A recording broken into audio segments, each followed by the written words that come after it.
का जड़ कर्म चेतन बंधकारु कर्म के अवसान का कह कर स्वरूप यथार्थ जग का जो किया उपकार है उसके लिए जिन वाणी माँ को वंदना शत बार है वंदना शत बार है वंदना शत बार है।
अहोभाव ग्रंथ अंतर्गत 164 થી 171 8 બોલો છે. જુદા જુદા પ્રસંગે જુદા જુદા શાસ્ત્રોને આધારે સંકલિત પ્રવચનોમાંના અંશ. પહેલાં 8 બોલોના 8 સંદર્ભોની વાત કરીએ આપણે. પહેલો બોલ છે પંચકલ્યાણ પ્રતિષ્ઠા મહામહોત્સવોમાં ગુરુદેવશ્રીના જે વિશેષ સ્વાધ્યાય પ્રવચનો થતા એમાંનો બોલ છે. મહામહોત્સવ પ્રવચન પુસ્તકમાંથી. બીજું છે દ્રવ્ય દ્રષ્ટિ જિનેશ્વર પર્યાય દ્રષ્ટિ વિનશ્વર નામનું એક પુસ્તક છે. એમાંય 1000 ઉપર બધા જુદા જુદા બોલોનો સંકલન છે. એમાં એક બોલ છે 652 નંબરનો. આબેહૂબ એ બોલને આમાં સંકલિત કરવામાં આવેલું છે. પછીનો બોલ છે અષ્ટપાહુડ પ્રવચનમાંથી. ત્યારબાદ ચોથો બોલ છે દ્રવ્ય સંગ્રહ બૃહદ દ્રવ્ય સંગ્રહના પ્રવચનમાંથી. વળી પાછો અષ્ટપાહુડ પ્રવચન. પછી સ્વામી કાર્તિકેયની રચના છે કાર્તિકેયાનું પ્રેક્ષા. એના જે પ્રવચનોના સંકલન છે સંપાદિત પ્રવચનો છે એમાંનો એક બોલ છે. અને ત્યારબાદ એક પુસ્તક છે ચૈતન્ય ચમત્કાર. ડૉક્ટર ભાલીલ સાહેબે પૂજ ગુરુદેવશ્રીની એક ઇન્ટરવ્યૂ લીધેલી, સાક્ષાત્કાર. સમાજમાં ચાલતી સમસ્યાઓ, શંકા આશંકાઓ, કેટલાક તાત્વિક પ્રશ્નો, એટલે પ્રાસંગિક આરોપો પ્રત્યારોપો. એમાંનો એક બોલ છે 170મો, 7મો બોલ. સાવ છેલ્લો છડાળા ગ્રંથને આધારે છે, 5મી ઢાળને આધારે છે. તો 8 બોલોનો એક નાનકડો પ્રકરણ. આનું હેડિંગ છે ચલતે ફિરતે સિદ્ધ પ્રભુ દેખે. આ બધી ભક્તિઓની સરસ મજાની પંક્તિઓ લીટીઓને ટાઇટલ બનાવીને બોલોના સંકલન છે. હજી 200 પૂરા નથી થયા, હજી 800 ઉપર બોલો બાકી છે. આમાં ઘણા બોલો બાકી છે, પણ બહુ ધીરજ સાથે આપણે સમગ્ર બધા જ બોલો ઉપર સ્વાધ્યાય લેશું. જો પહેલો બોલ છે, વિચારો કયા કલ્યાણક અંગેનો બોલ હશે? કયો પુસ્તક વાંચીએ છીએ આપણે? અહોભાવ. અહોભાવમાં કોની ચર્ચા છે? મુનિરાજને. તો અનુમાન કરો કયા કલ્યાણક સંબંધી હશે? દીક્ષા કલ્યાણક. धन्य वह मुनि दशा, यो आमा गुरुदेव श्री बोले छे. जिस समय भगवान का साक्षात दीक्षा कल्याणक होता होगा, गुरुदेव श्री जे ते समय व्याख्यान में बोले छे, जिस समय भगवान का साक्षात दीक्षा कल्याणक होता होगा उस समय कैसा लगता होगा? उन्होंने जिस समय दीक्षा ली होगी उस समय की दशा की क्या बात करना. धन्य वह मुनि दशा. जो स्वामीजी ની હાજરીમાં તો આજે પણ જે પ્રતિષ્ઠાઓ બધી થતી હોય, ભાવ નિક્ષેપપૂર્વક પ્રતિષ્ઠાઓ બધી થતી હોય, આપણે કરતા હોઈએ, ઉજવતા હોઈએ, પણ પરોક્ષ જ કોઈ સાક્ષાત તીર્થંકરનો જીવ, એનો જન્મ, એની દીક્ષા, એનું કેવળ જ્ઞાન, સમોશરણમાં ત્યાં મંચ પર જે સમોશરણ હોય, સાક્ષાત જે સમોશરણ હોય, હીરા, માનિક, મોતી, સ્ફટિકના, આ થર્મોકોલના, ફૂંક મારો તો ઉડી જાય, ખીલીઓ ઠોકી ઠોકીને લાકડાના ટુકડા, થર્મોકોલના ટુકડા, સમજાય છે. કૃત્રિમી કૃત્રિમ જ ને. અને હવે તો જેમ જેમ 2025, 26, 27, 28 તો તકલાદીપનું ઓર વધવાનું. પણ જ્યારે સાક્ષાત તીર્થંકરો દીક્ષા લેતા હોય તો સુવર્ણમય પાલકી હોય, સ્વર્ગમાંથી જ આવે.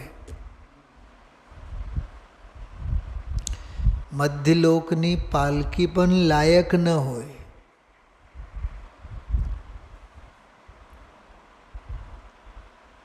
અને તીર્થંકરનો જીવ ગ્રહસ્થ અવસ્થામાં હોય ત્યારે એમના મિત્ર પણ કોઈ મધ્યલોકમાંનો ન હોય, સ્વધર્મ હોય.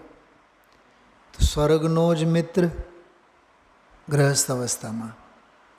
દીક્ષા લેતા હોય ત્યારે પાલકી પણ સ્વર્ગની જ. દીક્ષા લીધા બાદ ઉજવણી કરવા માટે સ્વર્ગમાંથી દેવો જ મુખ્યત્વે આવે, લૌકાંતિક દેવો વગેરે. દીક્ષા લીધા બાદ તો મૌન જ હોય. કેવળ જ્ઞાન નહીં થાય ત્યાં સુધી મૌન જ હોય, નિયમથી મૌન હોય, બોલે જ નહીં. કેવળ જ્ઞાન થયા બાદ દરબાર જે ભરાય, એ દરબાર પણ બધું દૈવી દરબાર, સમોશરણ વૈક્રિક હોય, રચના બધી.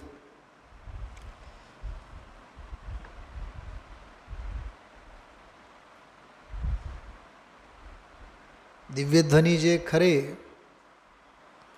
એ દિવ્યધ્વનિ કરવા માટે જે 12 સભા, સમોશરણ, વાણીનું પણ, દિવ્યધ્વનિનું પણ જુદી જુદી ભાષાઓમાં જે પરિણમન થાય, એના માટે પણ દેવો જ ઓન ડ્યુટી.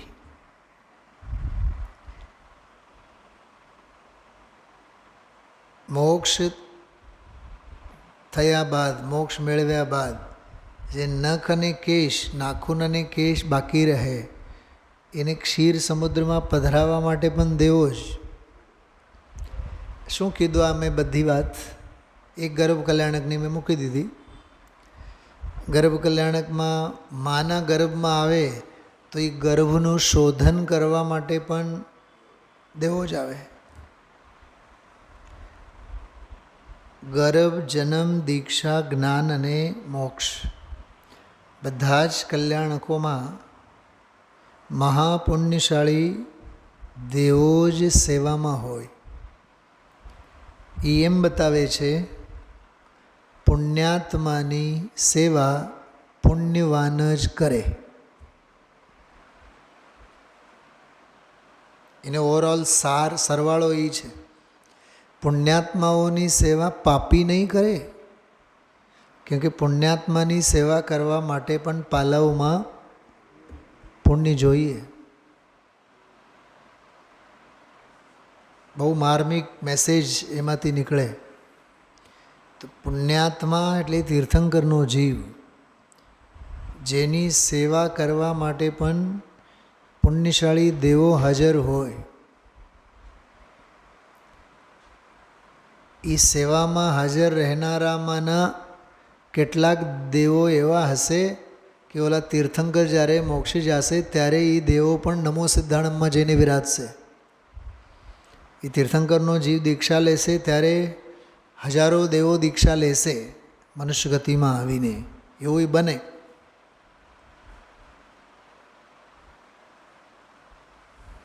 ટૂંકમાં બધો મેળાવડો પુણ્યશાળીઓનો. તો પ્રત્યક્ષ જ્યારે તીર્થંકરોની દીક્ષા થતી હોય અને દીક્ષા વખતે જ્યારે વન જંગલમાં જતા હોય, સાક્ષાત તીર્થંકરના કાળની દશા કેવી હશે. એટલે ગુરુદેવસિંહ બોલે છે ધન્ય વહ મુનિ દશા. એટલે ધન્ય વહ મુનિ દશા જ્યારે સાક્ષાત આવા સાધકો દીક્ષા લેતા હશે. આવા ઉદ્ગારો અહોભાવ સ્વરૂપે ગુરુદેવશ્રીના બહાર પડેલા છે. આ પહેલો બોલ. બીજો બોલ, साधक जीव मुनिपने की भावना भाता है. मेरा गायक प्रभु पूर्णानंद का नाथ है, उसके आनंद को लूटने के लिए अनुभवने के लिए मैं तो जाता हूँ, मुनिपना तो ऐसा है भाई. શું કહે છે આમાં? જો આવા ઉદ્ગારો હમણાં ચાલતા પ્રવચનમાં પણ ચક્રવર્તીના પુત્રોની જ્યારે વાત કરતા હોય, 8-8 વર્ષના મુનિરાજ, 8-8 વર્ષના રાજકુમારો એમ કરીને ગુરુદેવશ્રી કહેતા હોય, અને મા પાસેથી પિતા પાસેથી રાજકુમારો આદેશ આજ્ઞા લેતા હોય કે તારે જેટલું રોવું હોય તું રોઈ લેજે, હું કોલ કરાર કરું છું કે હું ફરીથી કોઈ સ્ત્રીને મા તરીકે નહીં રોડાવું. માં કહે કે હાથીના પગના તળિયા જેવા સુવાળા તારા પગ છે, કાંકરા ખૂદશે, કાંટા વાગશે નહીં. હું ભગવાનની વાણી સાંભળીને આવ્યો છું. લગત સુકુમાર મુનિની વાત કરે, અને હું પણ હવે દીક્ષા લઈને જંગલમાં જાઉં છું. એટલે સાધક જીવ મુનિપને કી ભાવના ભાતા હૈ કે અમારે તો મુનિપનું અંગીકાર કરવું છે, નિર્ગ્રંથ અવસ્થા ધારણ કરવી છે. અમારો જ્ઞાયક પ્રભુ પૂર્ણાનંદનો નાથ છે, તેનો આનંદ લૂંટવા માટે. જો ભાષા જો, मेरा गायक प्रभु पूर्णानंद का नाथ हैं, उसके आनंद को लूटने के लिए. ખરેખર તો અહીંયા વિશેષ આનંદની અનુભૂતિ માટે અમે વન જંગલમાં જઈએ છીએ. હમણાં 3 દિવસ પહેલાં વાત આવી હતી જંગલમાં. કેમ કે જંગલમાં કોઈ માણસ જાત જ ન હોય તો નડતર કોણ? સૌથી નડતર રૂપે કોઈ હોય તો માણસ છે. પશુ નહીં નડે જેટલો કે માણસ નડે. બહુ સરસ વાત આવી હતી. એનો અનુભવ કરવા માટે અમે જઈએ તો મુનિપનું તો આવું હોય, વધુ ને વધુ આનંદની અનુભૂતિ રાજકુમાર જેવા જીવો પણ કરવા માટે જતા હોય. તમે જોજો આ બધા બેઉ બોલો મુનિરાજ અંગેના જ, કેમ કે આખો ગ્રંથ જ છે મુનિરાજ અંગે, અહોભાવ. ત્રીજું બોલ, जिसने मिथ्यात्व का नाश किया तदुपरांत राग देश का भी नाश करके मुनिदशा प्रकट की, ऐसे जो जैन उनकी बाह्य मुद्रा भी दिगंबर निर्ग्रंथ दिगंबर होती है, इसका नाम जैन दर्शन है. जो आखो जो बोल है ने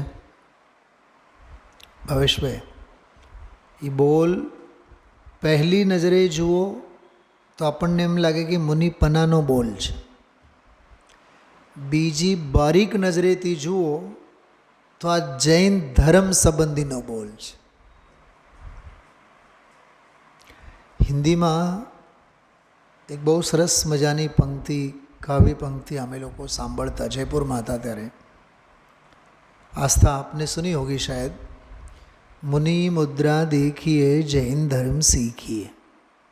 सुनिए ना, मुनि मुद्रा देखिए जैन धर्म सीखिए. હું તમને 2-3 દાખલા આપવા માગું છું. રવિવારનો દિવસ હોય, અહીંયા રસ્તે રઝળતા બીજા બધા વાઘરાઓના બાળકો પણ હોય અને આપણા પાઠશાળાના બાળકો પણ નીકળ્યા હોય બહાર. પહેલી નજરે તો તમે ફેર ન કરી શકો કે પાઠશાળાનું બાળક કયું છે અને ઓલો વાઘરાઓનું બાળકો કયા છે. પણ ગાળા ગાળી, બાજા બાજી, વેશભૂષા, બોલ ચાલ, ચાલ ઢાલ, એના ઉપરથી વર્તી ન શકો. વાઘરાઓના બાળકો કયા અને આપણા પાઠશાળાના કયા? અચ્છા, પાઠશાળાના બાળકો ભલે નહીં પાઠશાળાના વેશભૂષામાં હોય પણ ગાળાગાળી દેતા હોય, તો ક્યાં વાઘરાના બાળકોથી પણ ઉતરતા છીએ? માત્ર ઉપરથી ચોલા પહેરી લેવાથી સંસ્કૃતિ બદલાઈ જાય છે એવું નથી હોતું. પોઈન્ટ સમજાય છે? તો આ બોલમાં મોહનો અભાવ અને ક્ષોભનો અભાવ, દર્શન મોહનો અભાવ અને ચારિત્ર મોહનો અભાવ, બેઉની વાત છે આમાં. મિથ્યાત્વ કા નાશ કિયા, અનંતાનુબંધી અને દર્શન મોહ ની ગયો અને પુરુષાર્થ વિશેષ થયો. તદુપરાંત રાગ દ્વેષ કા ભી નાશ, આ ચારિત્ર મોહ. શું સમજાય છે? લાગે છે ને સિમ્પલ બોલ? સિમ્પલ નથી. આ આખું મેકેનિઝમ છે આમાં, શુદ્ધિનો સંપૂર્ણ વિધાન છે આમાં. મોહનો નાશ, ચોથો ગુણસ્થાન. રાગ દ્વેષનો નાશ, 5, 6, 7, 8 આગળના બધા શ્રેણીના ગુણસ્થાનો. દર્શન મોહ મિથ્યાત્વ ગયો એટલે ચોથો થયો. હવે આગળ દર્શન મોહ તો છે જ નહીં, તો કઈ બીમારી છે? સમજાય છે? કોઈને કેન્સર ડિટેક્ટ થયું હોય, કેન્સર ડિટેક્ટ થયું હોય, આજે જ મને એક મેસેજ મળ્યા એટલે મેં ખૂબ અભિનંદન પણ આપ્યા કે 6-8 મહિના વર્ષ દીથી કેન્સર ડિટેક્ટ થયેલો હોય અને એનો ઈલાજ ચાલતો હોય, બરાબર, કે જડમૂળમાંથી રિમૂવ થાય. ડૉક્ટરનો રિપોર્ટ આવે એ કે હવે ઓકે છે, હવે નોર્મલ છે. ટૂંકમાં મોહ તો ગયો ને. શું કીધું? કેન્સર તો ગયું ને. પણ જે વરસ દીથી 6-8 મહિનાથી, અહીંયા તો અનાદિથી આ મોહરૂપી કેન્સર તો અનાદિથી, તો નબળાઈ તો આવેલી જ હોય ને ઘણી બધી. કશાયની નબળાઈ હોય કે નહીં? તો કશાયની નબળાઈ છે એ ચારિત્ર મોહ છે, અને ઓલી શ્રદ્ધાની નબળાઈ એ દર્શન મોહ. દર્શન મોહ ગયો, મિથ્યાત્વ કા નાશ કિયા, તદુપરાંત રાગ દેશ કા ભી નાશ કરકે, જો ભૂમિકા પ્રમાણે કશાયોનો પણ નાશ કરીને મુનિદશા પ્રગટ કી. બે વાત થઈ ને, દર્શન મોહનો નાશ કરીને સમ્યક તો પામ્યા, ચારિત્ર મોહનો નાશ કરીને ચારિત્ર પામ્યા. આમાં કર્ણાનિયોગ છુપાયેલો છે. દર્શન મોહની ગયો એટલે સ્વરૂપાચરણ થયો, અને રાગ દ્વેષ કશાય ભાવો ગયા એટલે દેશ ચારિત્ર અને સકલ ચારિત્ર પ્રગટ થયા. અનંતાનુબંધી, અપ્રત્યાખ્યાન, પ્રત્યાખ્યાન, ત્રણ કશાય ચોકડીઓ ગઈ. તમને બધાને સમજાય છે? આ પ્રવચનનો વિષય નથી,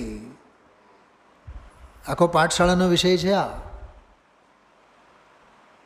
હવે શું અનંતાનુબંધી, શું અપ્રત્યાખ્યાન, શું પ્રત્યાખ્યાન, એ કયા ચારિત્ર સાથે એ કશાયોની સંધિ, એ કાંઈ જો ખબર નથી તો આ બોલ નહીં સમજાય, બધું માથા ઉપરથી જશે.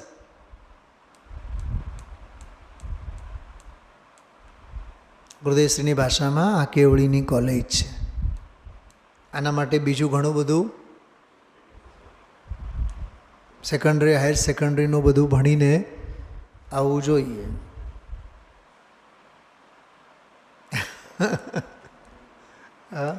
આ એમએની ક્લાસ છે, આ માસ્ટરની ક્લાસ છે.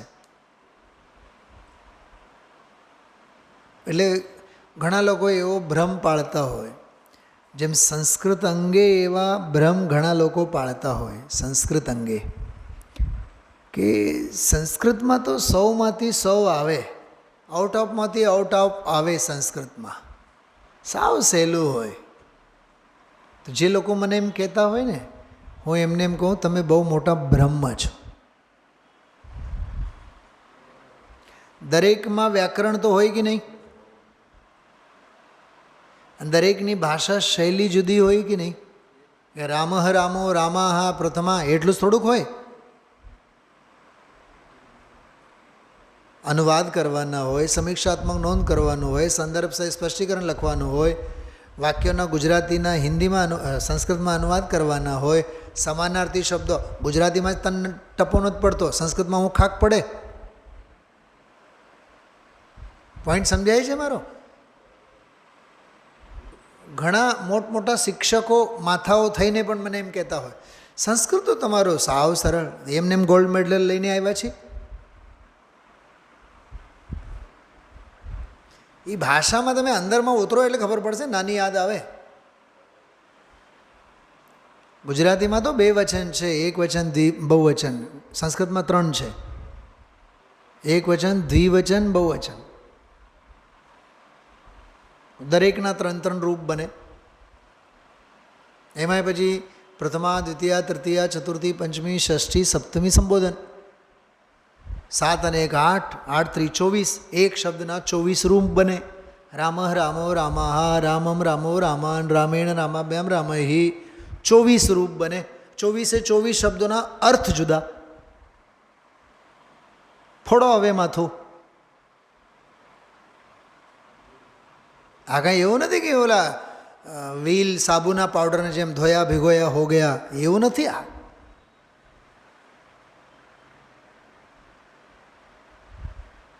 સમજાય છે? એટલે પહેલાં મગજમાંથી ભ્રમ કાઢી નાખો કે સંસ્કૃત બહુ સરળ છે. કાંઈ સરળ નથી. અભ્યાસે બધું સરળ, અનભ્યાસે બધું કઠણ, અઘરું છે. ઘણા લોકો બોલતા, ઘણા લોકો સંસ્કૃત તો બહુ સરળ, સંસ્કૃત તો બહુ સરળ. જે એમ બોલે ને એને કહો કે સંસ્કૃત શબ્દ લખીને બતાવો. લખે કેવું? સંસ્કૃત, રૂની માત્રા આવે ને એની જગ્યાએ ઉની માત્રા લખે. હવે બોલો શું થાય? અરે ઉ લખાય નીચે તો શું થાય? સંસ્કૃત થાય કે સંસ્કૃત થાય?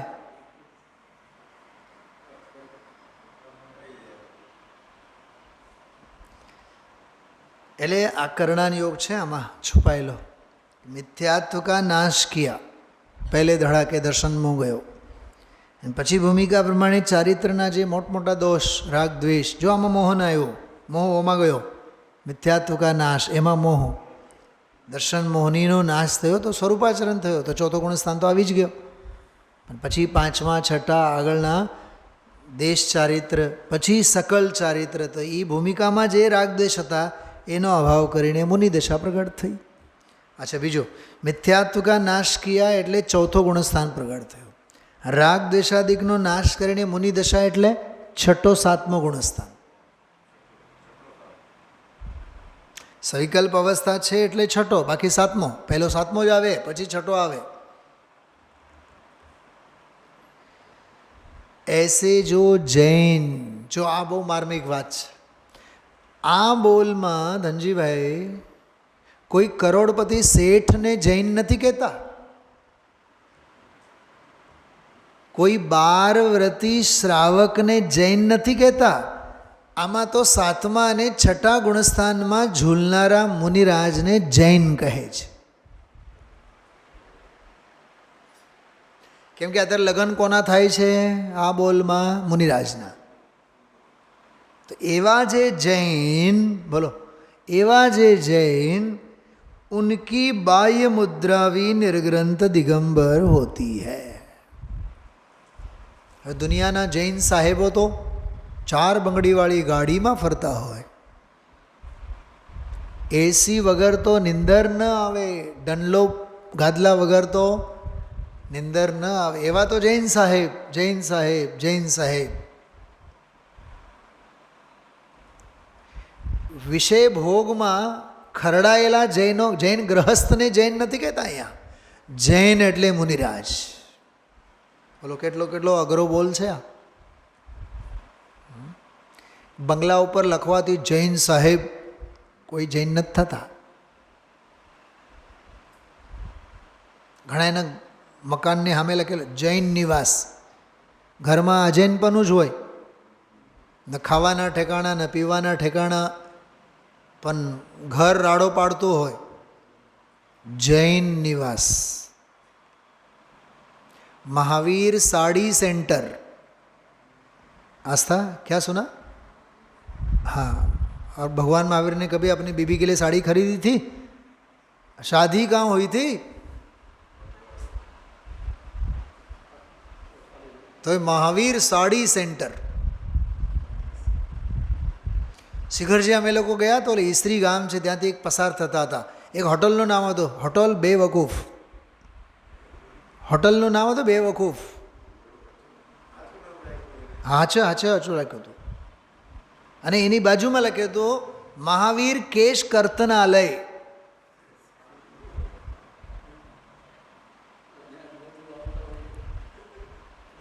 હવે કેશ લોચ તો સાંભળ્યું છે, પણ કેશ કર્તનાલય પહેલી વખત સાંભળ્યું.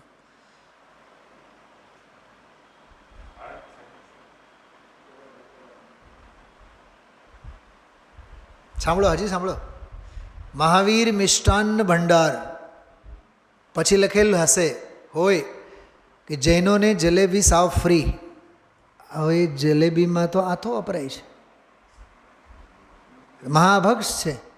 તો મહાવીરના નામે તો શું વેચે છે? કંઈ અકલ તો વાપરો. એટલે ભગવંતોના નામ રાખવાથી આપણે જૈન નથી થતા, એમ કહું છું તમને. અને એ નામનો તો યુઝ કોઈ દી ન કરાય. એ તો ભગવાનને વાપરવાની વાત થઈ. મેં આશાનિકામાં કીધું હતું, we don't have to worship God, we ever used God. આપણે દેવોને વાપરીએ છીએ, દેવોની સેવા નથી કરતા. ભગવંતોને આપણે વાપરીએ છીએ. समझाए છે? मुनिराज ने जैन कीधु છે.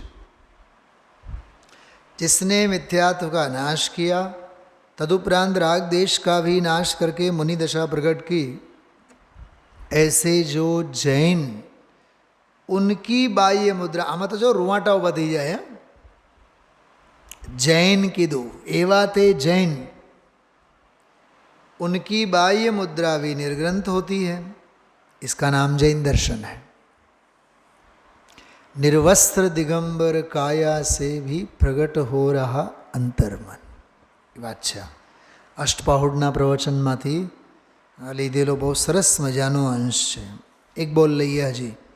मुनिराज सहज रूप से दिगंबर दशा वाले होते हैं। क्यों क्यों सरस शब्द है सहज। नानो बाळक होय ने वरसदीनो होय एने एने माँ पकड़ी पकड़ीने कपड़ा પહેરાવે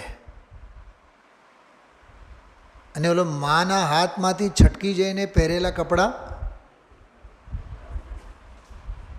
કાઢી મૂકે, કેમ કે એને સહજતામાં રસ છે અને માને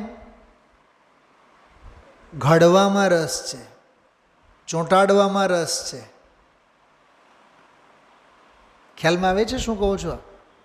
ચોંટાડવામાં રસ છે ને માને તો કૃત્રિમ શૃંગાર, અને બાળકને યથાજાતમાં રસ છે। યથાજાત એટલે જેવો જન્મેલો છે તેવો। આપણને પણ આપણા જીવનમાં જુઓ ને, આપણે જેવા હોઈએ તેવા કેમ નથી વર્તતા? ગરીબ છીએ તો ગરીબ છીએ, અમીર છીએ બતાવવાની, દેખાડો કરવાની, બેંકની લોનો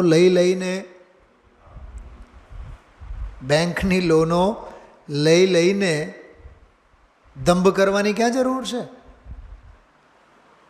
એને માટે આપણે એક સોહામણો શબ્દ વાપરી છે, મેન્ટેનન્સ।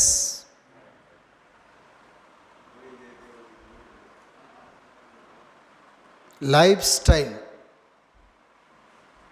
એ લાઈફસ્ટાઈલ અને મેન્ટેનન્સ એ માત્ર ને માત્ર દુનિયાદારી માટેનું જીવન છે। વાસ્તવિકતાથી બહુ દૂર છે, પરે છે। એ તો સહજ રહો। अहो चैतन्य आनंदमय सहज जीवन हमारा है। सहज रहो।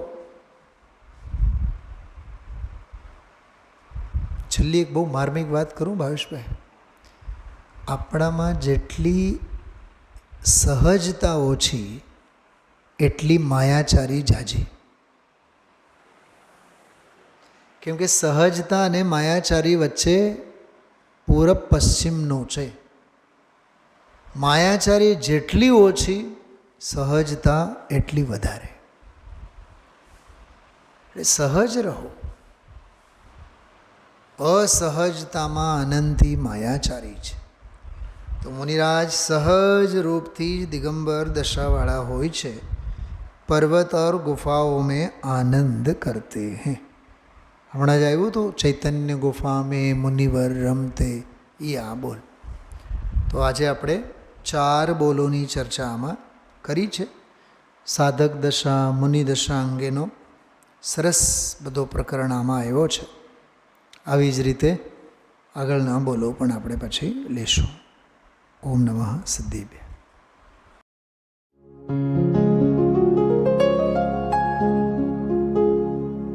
निज निधि निज में बताए यह अनंत उपकार है, उसके लिए जिन वाणी माँ को वंदना शत बार है, वंदना शत बार है, वंदना शत बार है।